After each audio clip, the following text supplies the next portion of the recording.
Hey guys, today I'm going to run through a little bit about tarot card reading. I just want to go through a little bit about how to use them in a healthy way. I'm not a tarot card reader.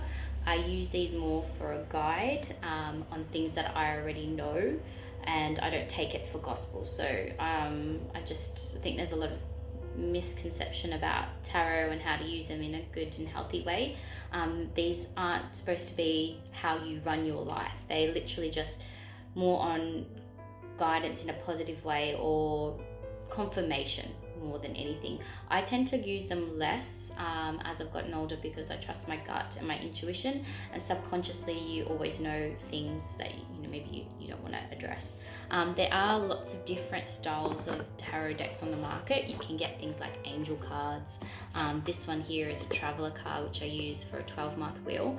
I'm going to run through on a traditional tarot card deck and the most traditional format, which is a Celtic Cross, and how to use them for yourself and how to use them correctly in a healthy way. So the first thing that's really important when you're going to do tarot for yourself or for anyone else is that you want to make sure your space is nice and quiet and clean of energy.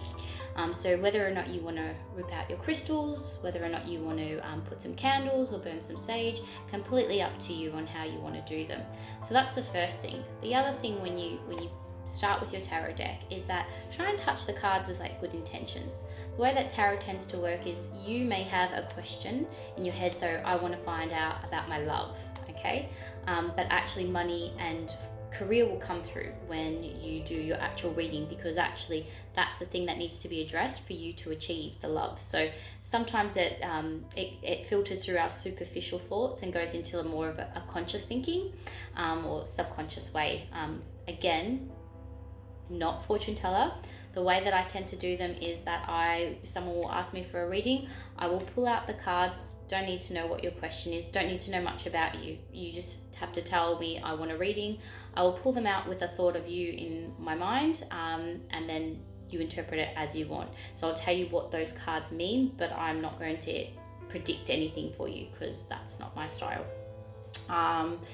And everyone, each to their own. This is your own journey when it comes to kind of playing with these things. So there's no right way or wrong way. It's just a matter of finding your way. So we're going to go through how to actually do them. So after I've cleared my area and kind of put good intentions on my cards, I will shuffle them with my non-dominant hand. So I'm left-handed, I will kind of play around with my right. Now I've already kind of shuffled these before. So you give them a shuffle and you place them into 3 piles, and you can put them into any kind of direction that you want. So 3 piles, and then pop them in any way back that you feel. And you pop it to the side. Now I'm going to show you how to. Now that I have my deck of cards, I'm going to show you the Celtic Cross. So your first card you're going to pop into the center, and that actually represents the issue. This one here represents the challenge of the issue, so it crosses it. Okay, usually that's in a positive way. This one here represents the basis of the issue or the question that you're asking. This one is slightly represents the past of the issue or things that have happened that interfere with your issue or the question you're asking. This represents your presence or your present future. This one here is slightly not the outcome, but it's more like slight to the future of the issue. This is the cross formation, but then you're also going to do 4 cards to the side. This one here represents the power of the situation. And this one here is the effect of people around you.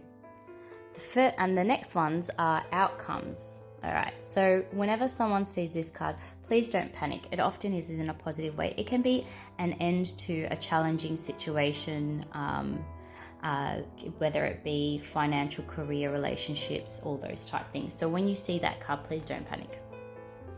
And then you also have your final outcome.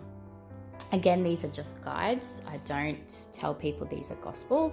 You use these as a little bit of a guide on how to do it. And if you want to know what they are, you could get your little handbook and you have a look and you interpret it as you will. So just say if I want to know what the Page of Cups means, I would look that up and I would go, okay, so this often means like a young man who is energetic and creative. And then you've got the Wheel of Fortune, which is something that is about a turnaround, so a change. So you've got a couple of really good cards through here. And then you can interpret it as you will.